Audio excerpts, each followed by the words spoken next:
Greetings everyone. Today we embark on another enlightening journey into the heart of creation. I hope you're as excited as I am to delve into the wonders of God's magnificent design. In our last lesson we discovered how God meticulously crafted heaven, earth, and the celestial beings on the first day.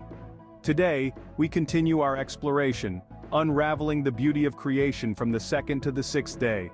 On the second day, God spoke into existence the vast sky above, separating the air and water. Clouds gathered and the sky became the heavenly canvas that blankets our world. He named it heaven.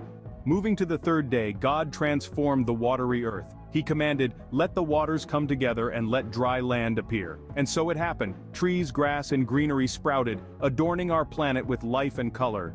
Now on the fourth day, God orchestrated the celestial dance. "Let there be a division between day and night," he declared.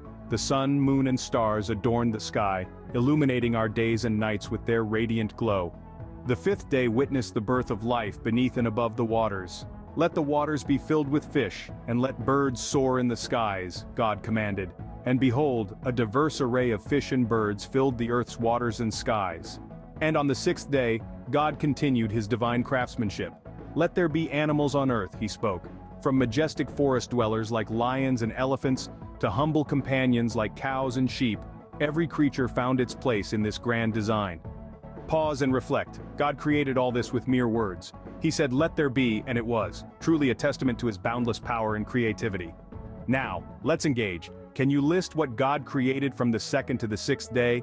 1. The sky. 2. The dry land. 3. The sun, moon, and stars in heaven. 4. All kinds of fish in the waters and birds in the sky. 5. All kinds of animals on earth. What an awe-inspiring journey through the days of creation.